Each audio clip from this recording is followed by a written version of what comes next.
Ito yung mga pumapasok na pera. We have established about 5.8 billion pumasok to the accounts of Alice Guo. Tanong ko ulit, saan nanggaling yung pera? Pero hindi mo masabi saan nanggaling yung pera, ba't hindi mo rin masabi saan pumunta yung pera? And I keep emphasizing itong time frame dahil dito pinatayo yung Pogo Hub sa Bamban. Are you Yun po willing to namin. submit it to the committee? Ito-double check ko po kung nasa amin pa po yung mga records po. Yes or no lang? Are you Opo, submitting it? paglabas ko po, tsaka ko po siya mabibigyan ko po kayo ng record po. Willing ka ba i-submit o hindi? Hindi po. But Lang po ako kanina sinabi nag-worry. mo na isasubmit mo. Tapos i-check mo. Opo, ito-double check ko po, tapos magsasubmit pa ako sa inyo. O ngayon magsasubmit ka ulit. Opo, magdo-double check. Ipaglabas ko po, ito-double check ko po. So naguguluhan kami. Isasubmit mo ba o hindi? Ito-double check ko po, tapos magsasubmit po ako. So isasubmit mo. Opo, magdo-double check po ako. And I'll show a time lapse that our team compiled on yung developments na nangyari sa Pogo Hub sa Bamban. No? At nag-consult kami sa mga engineers kung magkano yung ginagastos per year sa pagtatayo nitong Pogo Hub. So nag-umpisa yan 2018. Makikita natin bukid na bukid pa at that time. No? That structure there is the Municipal Hall of Bamban. Sige. So makikita natin 2019 nag-umpisa yung development. May earthworks. Tapos nag-umpisa na gumastos 2020, 2021, gumastos na rin sila ng 4 billion. What's the next? Yan. So dahan-dahan tumatayo yung building, pinapatayo yung building. 2022, gumastos sila ng about 2.3 billion. This is the high side. No? It's a range because wala ho kaming actual plans, but it's about 6.1 to 7.6 billion yung range niya. So makikita natin nag-umpisa siya around 2018 more or less. No? And pinakita ko na rin to last time kay Ms. Go Huaping yung kanyang check and cash deposits. Nilabas nga yung ano. And nag-umpisa yung kanyang mga deposits from 2018 all the way to 2024 amounting to 1.9 billion pesos, no? Direct to her personal accounts. Interestingly, 600 million in cash ang dineposit and 1.2 billion in checks. At yung timing is kikita natin, pinakita natin yung timing ng pagpapatayo. So makikita natin dito yung timing ng deposit sa kanya pumasok rin doon sa pagpapatayo. So my question kay Ms. Guo Huaping is saan nanggaling itong perang to? Dahil pumasok to sa account mo, alam mo kung sino ang naglagay dito. Dahil we also check yung tax payments, yung corporate papers, walang ganun nakita na pumapasok sa account mo. So saan nanggagaling itong perang to? Kuwaping. Sen, I refer pa rin po dun sa AMLAC cases ko po na na-file. I invoke myself for this question po. Yeah, but ito ang time mo para matulungan mo ang gobyerno sa pagtutukoy kung sino yung mga taong nagpapasok nitong pera sa iyong account. Opo, Sen. At dahil po, finailan po ako ng AMLAC po, sasagutin ko po sa korte po. Sorry po. Meron tayong BIR dito? Do we have any? Yes, Senator Sherwin, nandito po ang BIR. But Pwede bang lumapit? sana guwaping, no? Kasi sinasabi mo madalas na wala kang kinalaman. But this is a chance for you para matulungan mong gobyerno habulin yung mga taong nagpapasok. Itong perang ito kasi pwedeng pumunta to sa drugs, pwedeng pumunta sa kidnapping, pwedeng pumunta sa ibang illegal activities. Ulitin ko, sino ang nagpasok nitong perang ito sa account mo? Sen, for the question po, dahil may unblock cases na po ako, I invoke my right po. Sorry po. And then, are you still in the same, no? I'll go to QJJ Farm. Pinakita ko na rin to last time. And, but itatali ko ito doon sa construction timing ng Pogo Hub sa Bamban. Pag makikita rin natin dito, nung mga initial before 2018, maliliit lang in deposits, biglang lumaki siya from 2018 all the way to 2024. 3 billion ang pumasok. You being the president of this company, again, tanong ko, saan nanggaling itong mga perang to? Sen, I invoke my right against self-incrimination po. Ngayon, For the case po ng unblock po. ang tanong, pakibalik nga sa... Ang tanong ko ngayon sa BIR, kasi pumasok to sa account niya, is this considered income? Sir, have you taken the oath? Yes po. All right. Please address the question of Senator Sherwin. It should po. It should. It's good.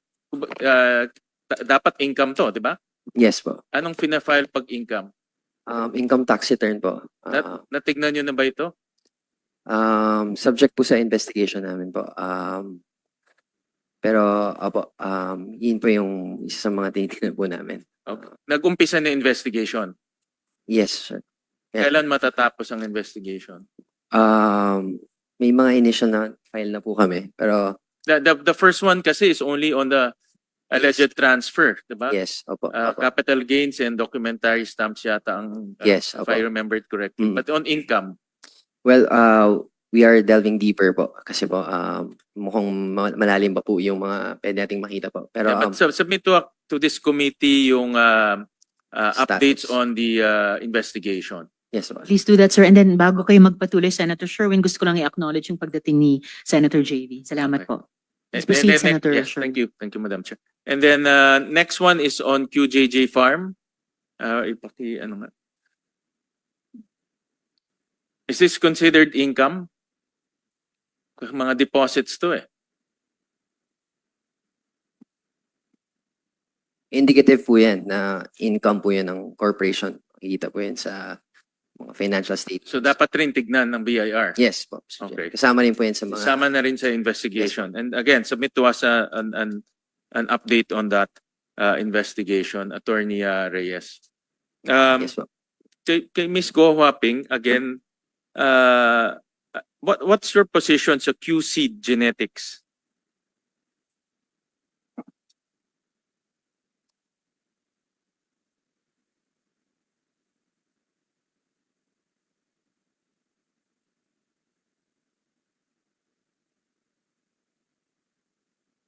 Co-hopping.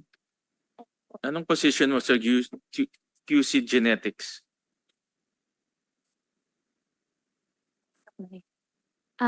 Sen, doon po sa QCID po, business interest lang po yata yung nakalagay po sa akin doon. Based on the GIS, you're the chairman of the board. Hindi po ako sure kung yan po yung latest po. Yan yung Ayan po yung latest na latest. nakafile. Okay. Yan yung latest na nakafile. You're chairman of the board. Sa QJJ Embroidery, what's your position? President po. President based on the 2023 General Information Sheet. And then tinignan rin namin kasi yung interestingly, nakita rin namin yung mga records. Pumasok rin, naging very active ang account ng embroidery, and we'll show that in terms of cash and check deposits. Before, dormant yung account nito prior to 2017, but it became active around 2017-18 onwards. Again, the same timing as the construction of the Pogo Hub in Bamban. From 2018 to 2024, 531 million ang pumasok sa kumpanyang ito. But prior to 2017, makikita natin walang transaction. So ang ibig sabihin, this company is dormant, no? Dahil walang transaction na pumapasok sa account niya. And then nakita rin namin sa genetics,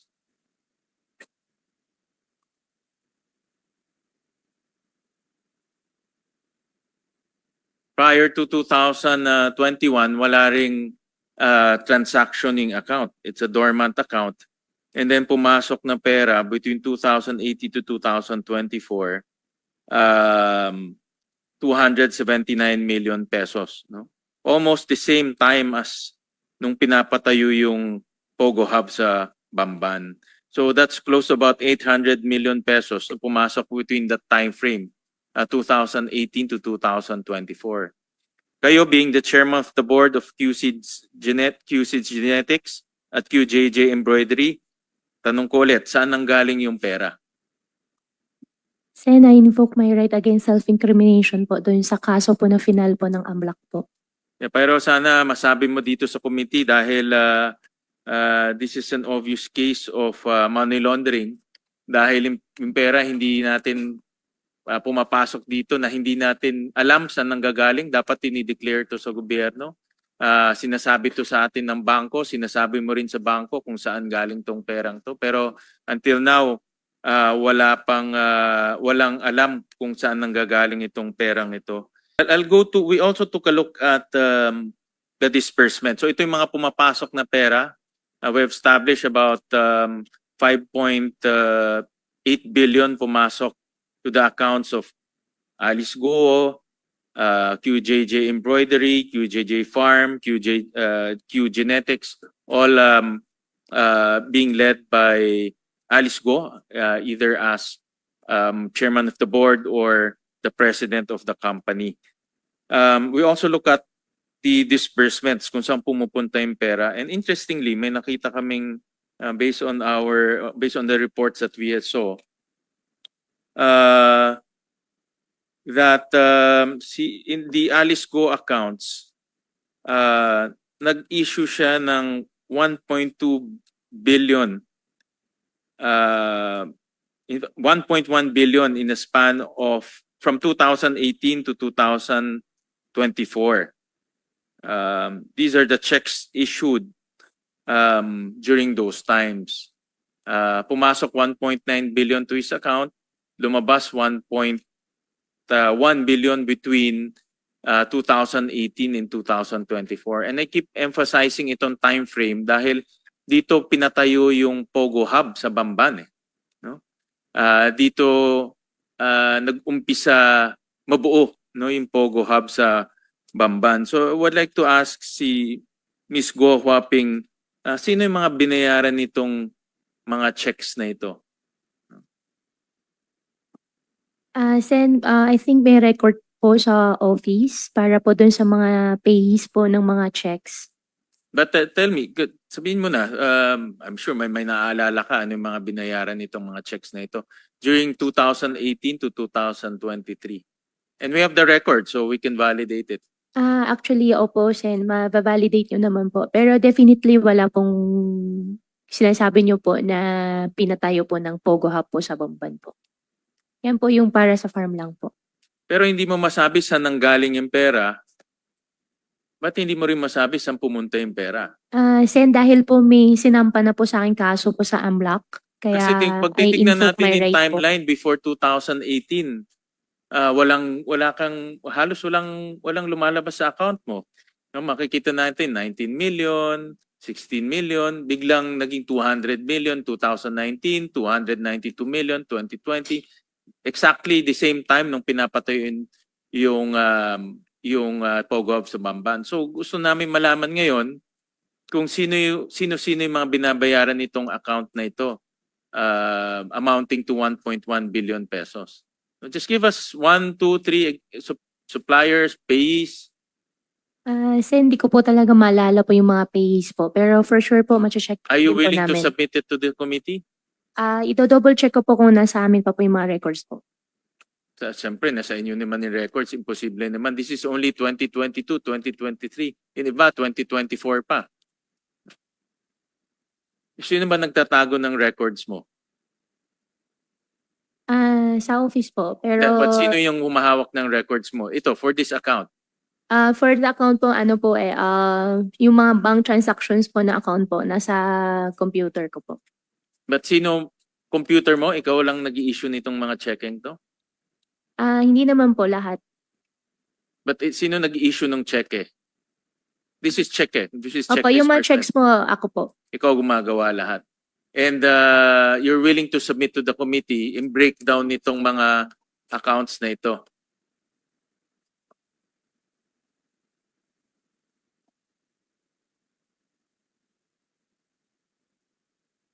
You're willing to submit to the committee yung breakdown nitong 1.1 billion na dinisburse ng accounts mo. Sen, sige po, pagka... Yes or no lang? Are you Opo, submitting it? paglabas ko po, tsaka ko po siya mabibigyan ko po kayo ng record po. Kasi nasa akin po yung record. Meron ka bang tao na humahawak nitong mga accounts mo? Wala po, Sen. So ikaw lang personal na humahawak nito. Opo, ako po. Alright. And if allowed, hindi ko sinasabi the committee will allow that, but if allowed, you're willing to submit to the committee itong breakdown nitong mga transactions.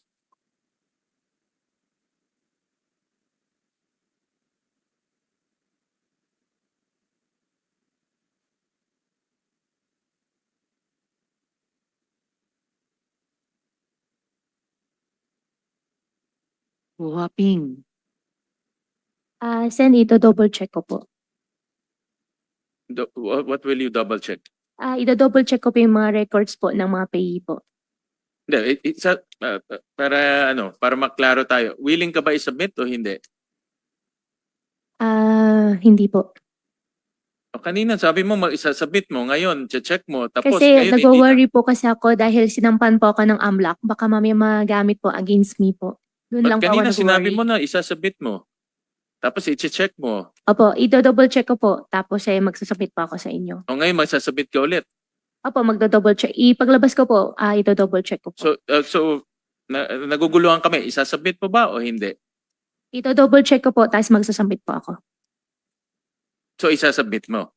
Opo, magdo-double check po ako, tapos magsasubmit po ako sa inyo. Medyo pinapaikot-ikot tayo, Madam Chair, about that. Late at the proper time, Madam Chair will issue a subpoena to subpoena the records. Apparently, hawak niya naman yung records, so we will, I'll make the motion now. I'll move to subpoena the records pertaining to the payment of using those bank accounts, Mr. President. Second the motion, Madam Chair. Motion duly made and seconded and so ordered, COMSEC. Thank you, Senator Sherwin. Thank you, Madam Chairman. Narinig ko kanina kay ang sagot ni Ms. Guo Huaping ay wala siyang connection sa Pogo. Madalas natin naririnig yan, madalas kong nakukuha sa kanya yan. But tinignan namin yung mga bayad na bayad sa Tarelco, bayad sa kuryente na mga cheque na ini-issue pang bayad ng kuryente sa Tarelco. And sinigurado rin namin na itong pagbayad ay kuryente ng Pogo Hub sa Bamban. And we saw in sa mga cheque na diretso na nagbabayad si Guo Huaping, or in this case Alice Guo yung signature, and I think we are all familiar with that signature already, gamit yung kanyang mga corporations, no? In this case, QC Genetics in 2023. Next slide. Meron ding next slide. And 2024, this is recent. And take note na mayor ka din ito nung binabayaran mo yung kuryente ng Pogo Hub sa Bamban. At ginagamit mo yung sarili mong corporation, ang QC Genetics ito. This is in 2024. Yung QC Genetics, presidente ka ng kumpanya, To date, hanggang ngayon, mayor ka noong 2024 at ginagamit mo yung check mo o check ng kumpanya para bayaran ng kuryente ng Terelco. Again, nasabi ko ito last time, kung walang kuryente, walang Pogo Hub. No, simple as that. Pero dahil sa pagbabayad mo ng kuryente, tumatakbo yung Pogo Hub sa Bamban. No? May I get your comment? Ikaw ba nag-issue nitong checking to?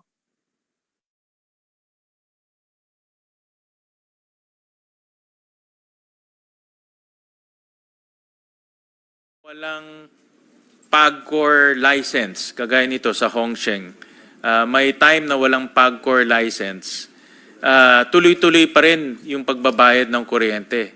Kaya tuloy-tuloy pa rin yung pag-ooperate ng Hongsheng sa Pogo Hub sa Bamban. Next slide. In 2023, ganun rin. Mayroong time na walang valid PAGCOR license ang Hongsheng, pero tuloy-tuloy pa rin yung pag-ooperate of yung bars, kuryente yan billing ng kuryente. So makikita natin tuloy-tuloy yung pagbibill, tuloy-tuloy yung pagbabayad. Slide. Zunyuan naman ito. Next slide. This one.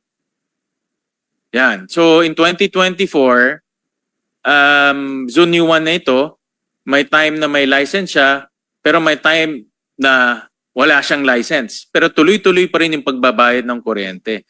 At ikaw yung nagbabayad nitong kuryenteng to. Even without the license, even nung mayor ka, binabayaran pa rin ng account mo yung kuryente yung kuryente na ginagamit ng Pogo Hub sa Bamban.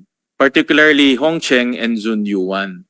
So yung sinasabi mo wala kang connection sa Pogo Hub, na-establish rin natin dito na ang gumagamit kasi ng kuryente ay Hongsheng at Zunyuan. Na-establish natin na kahit mayor ka na nun, at walang PAGCOR license, binabayaran mo pa rin ng kuryente para mag-operate sila. Dapat hindi na sila nag-ooperate dahil walang lisensya. Pero dahil binabayaran mo yung kuryente, at dahil mayor ka at that time, tuloy-tuloy yung kanilang operation. Pag makikita natin, let's say, let's go back to this slide. Yung Hongsheng.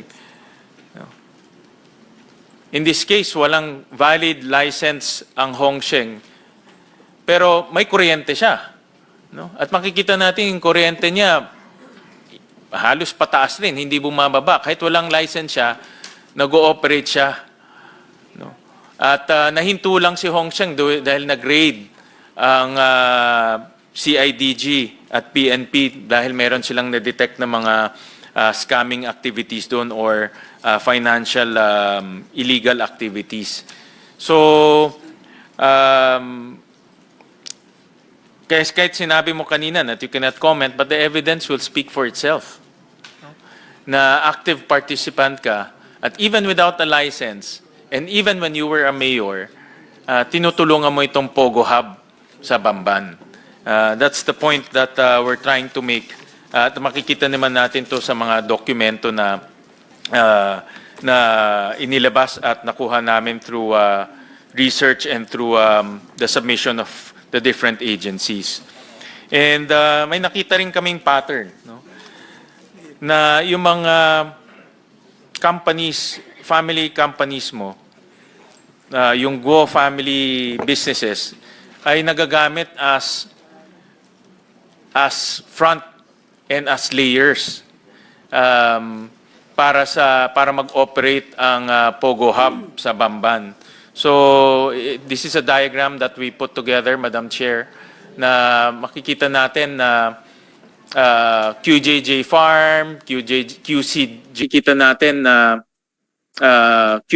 Farm, QC Genetics ang nagbabayad ng kuryente ng Pogo Hub, pero yung pera nanggagaling directly from Alice Go account, directly from QJJ Farm account at iba pang mga account. This is just one sample, no?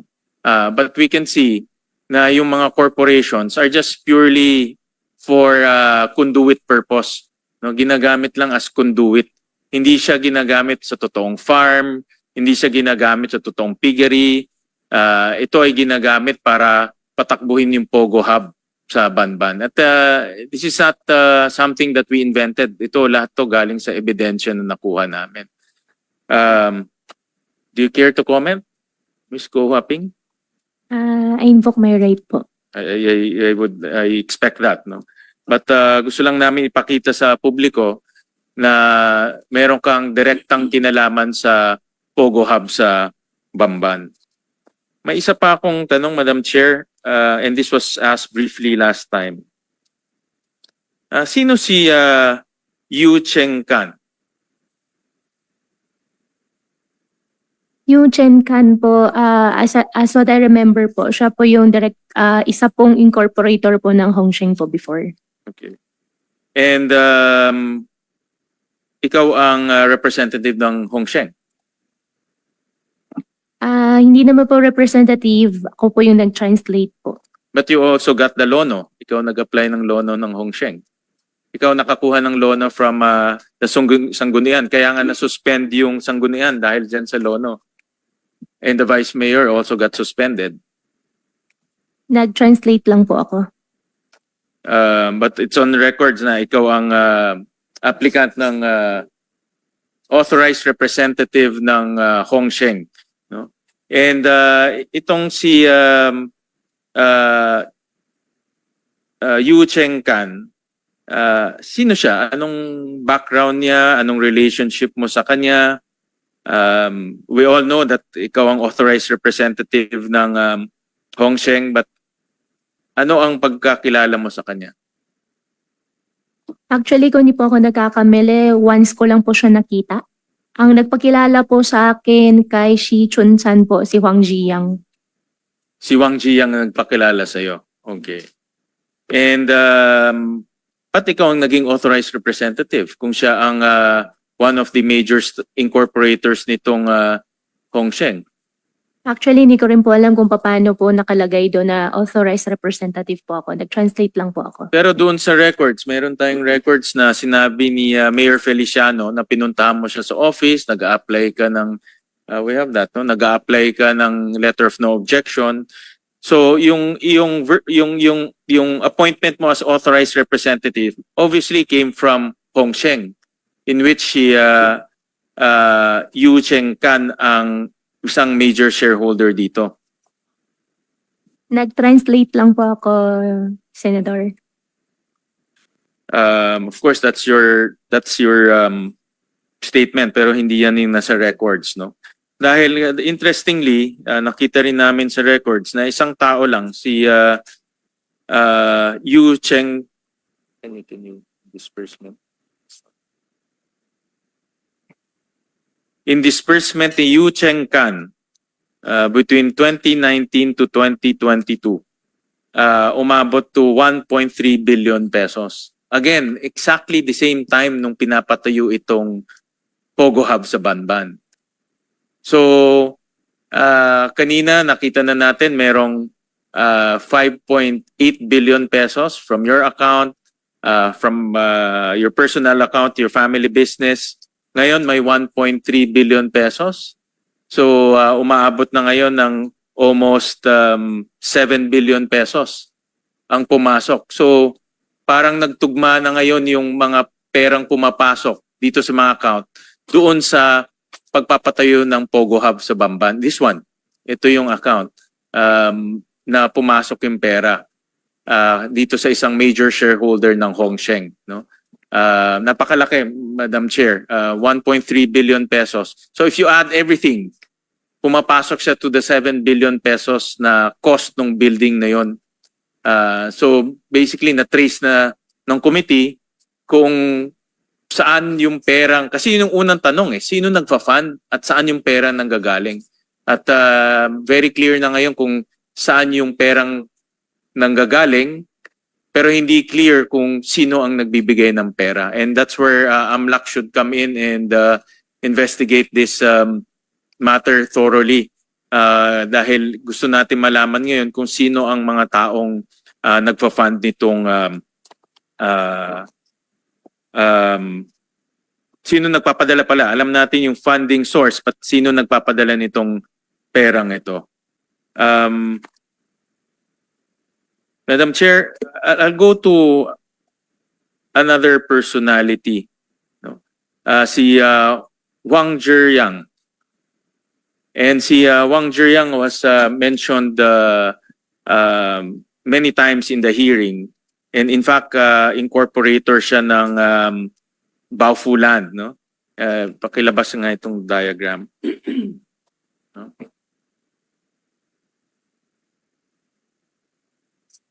Sige. Last night. Thank you. So, tinignan namin mga personalities. No? Si Wang Zhiyang is incorporator ng Baofulan. Si Lin Baoying, incorporator ng Baofulan. Si Zhang Rujin, incorporator rin ng Baofulan. Si Lin Baoying and si Rujin are good chairperson exposed this during the first hearing na nakulong sila sa Singapore because of large-scale money laundering. Si Yu Zhengkan, incorporator ng Hongsheng. And then now, meron ng connection to Lucky South 99 via si Jiang Jie, who booked the room nung tumakas kayo at pumunta kayo sa Indonesia. So, when we put, ang isa pang hindi namin nalagay dito dahil bagong information pa lang ay si Duan Renyu or Duan Renwu, no, na isa ring major Pogo personality. So, in other words, lahat itong mga mayroong si Wang Zhiyang, mayroong yung warrant of arrest. Yung iba nakulong na. So, lahat itong mga major Pogo personalities are all connected to you. Guo Huaping. They're all connected to you. Kaya hindi malayo na yung perang pumapasok dito sa account mo, galing lahat dito sa mga taong to. At binuksan mo yung pinto para sa kanila, para maitayo nila ang Pogo Hub sa Bamban at gawin yung kanilang mga masasamang ginagawa tulad ng human trafficking, scamming at iba pa. So all of these personalities nakapalibot sa iyo one way or the other, but all of this nasa records to at all of this are submitted to the committee for our analysis and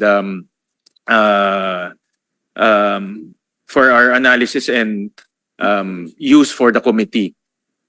Ang tanong ko sa iyo, sino dito sa mga taong to ang funder nitong Pogo Hub? Senador, hindi ko po alam. Pumasok sa iyo yung pera, partners mo ito sa mga corporations. Ang aking hinala, andito sa mga pangalan na ito, ang mga funder nitong Pogo Hub. So ang tanong ko, sino dito sa mga pangalan na ito ang tumulong para maipatayo ang Pogo Hub sa Banban?